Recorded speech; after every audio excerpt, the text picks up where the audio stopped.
Today's the day that we're going to learn how to carry and win our games with Alolan Riachu.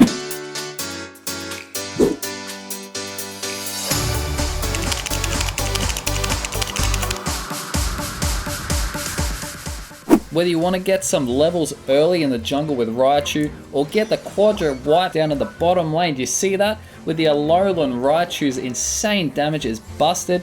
Guys, this is a Pokemon you're going to want to know how to use, so stick around, learn how this Pokemon functions, and make sure you give the video a like if you get something out of it. Let's get into the details of how Raichu works. So this Pokemon is going to evolve at level 5, so you can see 1, 2, 3, 4, 5, and then you get your first skill. Stored power is 100% the way to go. The skill that you want to grab after that, in my opinion, is Thunderbolt for solo queue.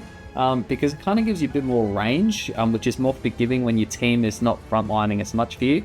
However, Psychic is a really strong move. Raichu has an ability called Surge Surfer, and this is the first thing you need to understand with this Pokemon, is that when you're surfing around and you use a skill, you dash, right? You can see that. Do you see? I used my skill while walking in that direction, and I was able to dash. I can do that with Thunderbolt. However, Thunderbolt's a little bit different because you are going to be channeling your move. However, you'll see that he does that dash kind of after he uses the skill there. And with Raichu, you'll notice that you can actually still move as you're auto attacking, which is honestly really strong. So stored power, what that's going to do is that's going to enhance the auto attack. And how do these auto attacks actually work? Well, you'll see you've got 2, 3, 4, and then a 5th is a boosted. And I'm going to do this again. When you get to your boosted here, right, when you go to your boosted, let's say there's like an enemy over here and an enemy over here and an enemy over here, right? What's going to happen is it's going to hit this main guy here and it's going to chain off and hit all of these guys as well, right? So you go 1, 2, 3, 4, and 5, and what it'll do is if there's enemies nearby, it'll chain off and hit them. And I believe this also bounces off farm as well, which is really cool. And stored power essentially just enhances it. So you see it's 1, 2, 3, 4, boosted with another one, and 2, 3, and you've got to use them fairly quickly, right? And the autos do more damage when they're coming out with stored power. So you're going to do more boosted more frequently, and you're going to be doing more damage with it. And when you use the skill, you're kind of just dashing around. Now, when you use the boosted, it's like using a skill. You can get that dash off as well. Now with Thunderbolt requires you to channel. So if you're running forward and you want to run backwards while you're using Thunderbolt, you're not going to be able to do it. So let's say I'm running at the enemy here and I'm like, oh, I want to do a U-turn. I'm going to have to wait till I fully use that Thunderbolt and then I can dash away. So you got to just be mindful of Thunderbolt. It's only a half a second, but half a second is enough to pretty much make you die. Now, this is what is like incredible with Raichu. And in my opinion, this kind of makes the Pokemon really broken, right? You'll notice when you use your ability here. Now, the ability is going to damage them for like 4 seconds, right? But it leaves this like lingering effect. And I'm going to leave cooldowns off here. So you see, when I use it, every auto is boosted and you don't have to be in the zone. Every auto is boosted for that time. And if you've got a whole bunch of enemies in there, you're just doing a bunch of autos that are chaining off everybody else. So it's incredibly broken. So say if you put your thing here, and you've got like an enemy over here, and an enemy over there, and an enemy over there, and they're all in this little star here. Every time you get boosted, it's like zap, zap, zap, zap, zap, zap, zap, zap. It's just nuts, right? So it's really strong. And you can enhance this with stored power, just boom, boom, boom, boom. It is actually ridiculous. So Raichu is an absolute kiting machine. Now, what else is there to this Pokemon? Okay, the other build, if you're going to use Electro Ball, right, this is how Electro Ball works. Then it's more nuanced, right? It actually takes some skill. You can throw the ball there, and unless it hits an enemy, it kind of just stays there, right? So you throw one here, you throw one there, well, you can see that one hit the enemy, right? So it blew up. So I'm going to put it right next to the enemy. And then if I use this Thunderbolt and I hit both, right, you see it does like quite a big chunk of AoE. So you can put it in bushes here, and as you're like rolling past, bang, you can hit it to blow it up with your Thunderbolt. Or if an enemy happens to walk past this, it's kind of like Stealth Rocks from Duraludon. So enemy walks in here and it's like, boom, I've just been hit by Electro Ball. So that's pretty much how it works. You can hit them if you actually land it, or you can put it near them, and then use that to kind of blow it up more. Now, if you blow up, and I'm just going to demonstrate this here, Electro Ball did 982 damage, right? However, if that damage go away, if you just here, and then I'm going to try and, yeah, it did 1080 damage, because the Thunderbolt did hit, right? The Thunderbolt hit, it would have done like 1000 damage itself. So when you blow up Electro Ball with Thunderbolt, it's going to do more damage, which is, yeah, really, really cool. Electro Ball and Psychic. Now, when you throw a bunch of Electro Balls around, right? Let's go like here, here, and here. And you use Psychic, you'll see all the balls get launched into the center. And you can kaboom an enemy. Because if the enemy gets hit by that, they're getting hit by 3 Electro Balls. That's a big, big kaboom, right? Now, with Electro Ball, you can only have 3 on the field at once. So if I throw one there, throw one there, throw one there, you see all of those go away. If I throw another one here, that first one that was over here is now going to disappear. So you can only have 3 of them out in the field at the one time. However, like, you can set like a pretty juicy, like, you know, you can go one here, and then you can, like, you know, if you see the enemy coming in, you can kind of just like, well, you can go like there, and if you want to suck them all in, it's like, but you've got to hit it within the radius of Psychic. So the other question is, what about his auto attacks, right? Where you can see his auto attacks, right? It's like kind of fast, and I've got the rapid fire scarf in, so it gets faster. So he's not like regular Pikachu where his auto attacks stay fixed at every single levels. Yeah, they're gonna. So if I go up to level 15 here afterwards, you're gonna see that his auto attacks do get a little bit faster, right? And they function differently to Pikachu's. Okay, and in this game I take Pikachu, Raichu into the bottom lane. And yeah, one thing that you're gonna notice with Raichu is that his secure sucks. So I was honestly really lucky to secure that. Yeah, like pan the map, see what's happening. Wasn't quick enough to get my skill across there. You know, it's probably skill diff. But you just like, you want to be aware of your matchup. So I'm just gonna I'm gonna rewind here, right?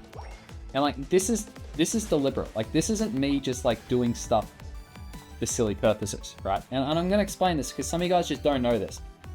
If you're an auto attacker, you attack them from over the wall. Like, what's Zero Aura gonna do? Zero Aura has to path around there, and when I see him pathing around there, what do you think I'm gonna do? I'm just gonna walk back that way, right? So you put yourself in a position where you're getting the fight advantage against these particular Pokemon, right? Like, any skilled player knows this, and I'm gonna get some of you guys are commenting to say that I'm stupid and that's obvious, but it's not obvious because our solo queue players aren't doing it. So I just, okay, and then you can see I kind of cut back. This Trevenant was really fantastic as well, and yeah, this fight honestly doesn't go the way I want it to. I cut out the last second. If I just had hung on and do one more auto, I was gonna get the kill, but I played it safe. Better be safe than sorry, because there's this farm here. We don't want to get steamrolled too bad for a kill, but yeah, look, if I was better with the character, if I had a little bit more, you know, time invested into the damage and how all that works and everything else, would have been able to do a better job there. But yeah, Trevenant did an amazing job to body and wall. And like, the range is ridiculous, right? I was able to stop this Pupitar. So level 5 is the evolution, and I'm just going to point out a couple things here, right? Number 1, wait till you're level 5 before you decide to do anything like crazy, right? So I'm going to try and secure this farm from a distance. They've got their jungler there. Where's our jungler? He's top lane. So where do you think is the right position? Probably here or back here, right? You've got enough range to be able to go in and try and snipe some farm and get level 5. When you get level 5 with the stored power, you're against 3 people. You'd think, geez, that's pretty good for the enemy. They've got 3v2. But we know how the chaining effect, you know, how it just bang, bang, bang, the boosted auto, how it just hits all the enemies. So that's really, really like advantageous. So if you're getting ganked early with Raichu, just play defensive and let the enemy overcommit. And you're going to see that's kind of like what happens here, right? So instead of 1v3, by the way, this is a 1v3. They're all healthy. Have a look at how this turns out, right? Just the boosted, bang, right? So they're each just getting chumped, and stored power's just, so they're trying to score, they're getting some score in, but it's like, they've got a Comfey helping support, and bang, there goes one, right? Like, you're winning a 1v3 in lane. It's ridiculous. Like, this is actually dumb. Like, how good is this? The downfall is your secure's bad. But who cares about secure? You just bully them away from the farm and take the farm. Like, how good is that? And if you've got something like a Trevenant, something that can help frontline, you're chilling. So, and like, look at Toronto, he's so greedy for score. He's not going to score against Raichu. And like, It's just nuts. The amount of damage that you're just producing early in the game, it's actually just crazy. See, pretty much, this is how you want to play Raichu in lane, right? And I'm going to try and just explain this in the simplest terms possible. You want to bully the enemy as far back as you can. So on the map, you want to push them way back here, right? Like way back in their flux. And then when they're back there and they're trying to heal up and everything, quickly take the farm, quick take farm, quick, just boom, boom, boom, boom, mo. Because if you're contesting it, you're probably going to lose it because, what are you, securing it with an auto? That sucks. So just keep that in mind. If you're going to lane with this character, that's kind of how you have to do it. And it's fairly dependent on having a pretty competent lane partner. Now, going to the middle here is really risky, by the way. Really, really risky, right? But I don't know, there's their Aurora play that pretty dumb, and yeah, we're level 7.5, which is just nuts. Now, in this particular game, I've gone Psychic, and you can see it's less forgiving, right? Like, it's got less range than Thunderbolt. However, I've got a Trevenant in this game, so the Trevenant helps just do a lot of frontlining. And Psychic, when you like debuff them, your autos do more damage to them. So it's like it's really potent with the stored power, with how stored power works. Range. Okay, and you can see like you just land it on their flux zone, and you're just like ripping through some damage. Honestly, if you add it, come to think of it, an anti-heal would actually be pretty good in this particular play too. So I'm kind of greedy getting this 30 in, but I like the experience. It helps me get ult. And the Trevenant is just so good. Like this, honestly, it can't be stated enough. The Trevenant is holding the lane like equally as well as I am. Even though like the enemy's not playing very well, the Trevenant is just doing such a phenomenal job. Such a phenomenal job.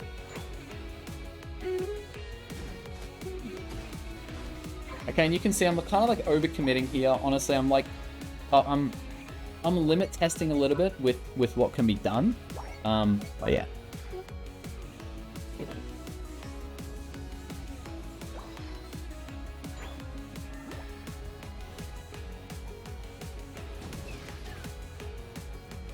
So unfortunately our team lost the 3v3 top lane, which, you know, it happens, but you can see just the boosteds and the chaining of all the damage when you use the ult is just ridiculous. And you're like, damn, who can stop me here? Well, Psyduck's pretty good at stopping you because he CCs the crap out of you and pulls you in. But also an enemy Raichu helps as well. So enemy Raichu, if he's better than you, which admittedly the Raichu I was versing in this game was actually pretty good. It was actually really annoying. Okay, and you can see, just have some level of awareness. You know the enemy's going to be coming in, and yeah, just stand back, deliver. You know, because you've got the stored power and how it works, like it's a really, really good Pokemon defending goal zone. Like really, really good. Leave that out.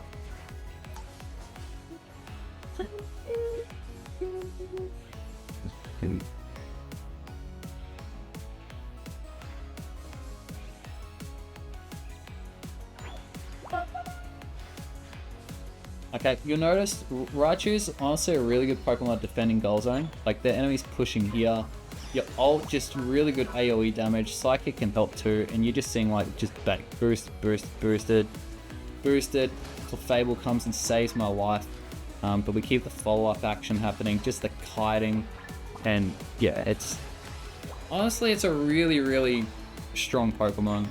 So I'm going to talk over some of this gameplay here, and really the build that I think you can use, I think Muscle Band and Rapid Fire Scarf is going to be, it's going to be exceptional, really, these two items. And I also think this third item here, it's a little bit of like a variable. I'm not exactly sure. I was running Spoon, maybe Wise Glasses, like something to just ramp up the damage as much as you possibly can. So when you queue in, you just got to look for what can potentially screw you over a little bit. His gravity when you're trying to dash out with your ability can be annoying. He's no problem at all. You're probably going to out-kite him. Just be a little bit careful of him. Don't get caught. He can dive you. He's going to be an absolute piece of cake and cross him off the list. So you look at your matchups when you enter the game. And in this particular game, I've decided to play jungle. Right now, I like for an eject button as a battle item because I think that it's just going to be the best way to go, really. So like, just be mindful, like pan the map. Because I was going to go bottom, and then I saw like this kind of action happening up here top, and I was like, yeah, definitely got to go there. And then I noticed the jungler came up as well, so that's why you want to be just pan the map and be aware. So just a couple of things I want to point out here. So first thing is, and I'm going to try and pause this at just the right time to explain. And this is where the boosted auto comes into effect. So I'm going to pause here, and you can see exactly where the enemies are. So the boosted's going to hit the Zera, but then it's going to chain off and hit the Snorlax. So just be mindful of that, right? So we've got the next attack of the boosted, it's going to hit him, and it's going to chain off and hit him, because that's how that works. And you'll see that that's what happens, right? You can see, yeah, a little bit of tick hit there, and then yeah, pretty rapid follow up. I even eject for this. Admittedly, yeah, I didn't play this as well as I should have.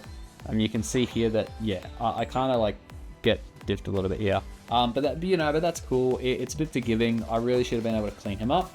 But game's gone well. We've got a Gyarados nice and early. And you can see, yeah, well, we're almost level 7 at 8 minutes 30, which is really strong. Alright, so you just want to continue to do clear. I like Thunderbolt, okay? I personally will opt for Thunderbolt.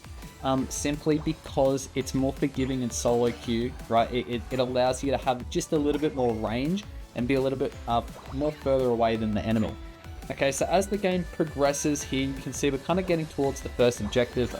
I'm top lane here. Admittedly, should probably be bottom lane, but I see that our Gyarados is pretty keen to stack. Our Gyarados is really good, and yeah, I've just invested really into helping out our Gyarados, because I recognize in the solo queue that he is really good. Like, he's really strong. So I've decided to help him get online a little bit and enhance him. And I'm glad I made that investment, because you're going to see it pay dividends off later in the game. And at this particular point in time, you're going to see that I actually cop a ping here, right? I actually cop a ping from our Cinderace. Yeah, he pings me. He's not happy. He's done a couple of pings actually. And while our team is getting destroyed here, I've taken their farm, and then now it's like, yeah, it's going, so you can see it's just like bang, boosted. It's chaining off the two of them. It's doing a whole lot of damage. Their team, although they've broken the bottom lane, like we're getting kills, we're feeding. Life is good. You're just able to do so much work with this character. It's like a kiting machine. And you can see the Gyarados is just there doing, just amazing things, right? So continue to do the damage. To be honest, I get away with it here. Yeah, you can see the kiting is ridiculous. The Surge Surfer ability is amazing. Yeah, continue to stay in here. Honestly, I probably should have died. I was very fortunate. I was just lucky, and then I screw around with the ability and stuff. So just getting used to Raichu, this is me playing the Pokemon for 2 games. Just see what's happening, just have some map awareness, right? There's no bottom objective, there's no top objective, right? So just be aware of what's going on. They're more likely to probably push this top lane here because we've got a goal zone. They want to try and, break the goal zone, everything like that. So yeah, we keep our eyes on the objective. I can see they're trying to score, so I just quickly duck over here, get the Unite move off, and you can just see it's just damage central. It's like boosted. It's just ridiculous. Honestly, the character's just nuts. So, but yeah, there's a lot of follow-up damage that happens there. And you'll see that I was actually lucky that the bee killed the Cinderace there. Yeah, which is really... Now, another thing that I want to point out when you're playing with Raichu, right? It's the positioning of your attacking. Now, any skilled or advanced player knows this. But sometimes it's nice to attack from this angle here, in the lane. You don't want to be standing here, right? You don't want to be in this zone there, because the enemies are going to jump on you, and then you're going to get stunned and get caught in the action, right? A position that generally enemies will not run up from is here, right? Because they've got the jump pad, they'll generally be here, and then they'll walk back. So they'll kind of stay in this zone here. If you can position yourself in this section here, right, and then just attack the enemies from this way, because you can auto attack over the wall. And generally the enemies, and depending on your matchup, the enemies might have, the skills to be able to attack you back over the wall. And yeah, you're just going to see this is just the true power and beauty of this Pokemon. You can kite from such a great distance. You can see, I notice I get a little bit too close. And when we're doing this, right, I'm just going to pause this here. You can see that I'm trying to hit the enemies on the outer skirt of my thing here. And when you're playing on Switch, if you're playing on Switch rather than on mobile, you will notice that you can't even see the enemies that you're hitting. because the screen cuts off how big his attack circle is when the enemies are below you. So just keep this in mind, right? You can see like, who are you attacking? You can't even see the enemies. Well, I am attacking, it's an auto attacker, and it like extends past that radius. So like, if there's enemies that are like down in this, you know, that are perpendicular to you, I guess, you're gonna be hitting them down there, which is just exceptional, right? So, and you see that's pretty much all I do here. I stay out of their range, I kite them from a massive distance, I understand that the boosters are just going to chain off and do a ridiculous amount of damage, and then we literally kill all of them. Snorlax comes in like 8 years late, and yeah, like it's just nuts, right? Like, we've still got 3 minutes 40 left in this game, and I'm pretty sure at this point the enemy just surrender. Because like, well, what are you gonna do? I mean, they could have killed me. The Cinderace wasn't there. The Cinderace was pinging, and it's like 11 kills, 11 assists, with 3 minutes 30 in the game to go. Now, if you understand how Pokemon Unite works, the damage scales more in the late game.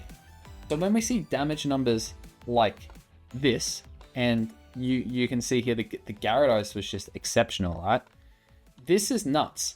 Almost 100k with 3 minutes left, 3 minutes 30 left in the game. By the way, like second game playing Raichu, and you can see the ratio as well. It's really hard for the enemy to hit you. So some final thoughts on how Raichu functions here. If you haven't seen this website, UniteDB, I'm going to pin it in the comments below. It is a fantastic resource. Currently, this Pokemon's only really available for gems, which is kind of annoying. It's really, really useful to have a look and see how does this Pokemon progress. What I like to do is I like to look at these stats and see level by level exactly when is he spiking. And so you'll see at level 5, you start to get some cooldown reduction. It's only 5%. At level 13, that's important to make sure you're level 13 by that Rayquaza. And you can see his attack speed is scaling as the game is going on. So he scales really well late game, especially with those autos. And we know how potent it can be using stored power. So guys, if you got some value out of this video, I'd appreciate it. Give it a thumbs up and let me know what Pokemon guide you want to see next.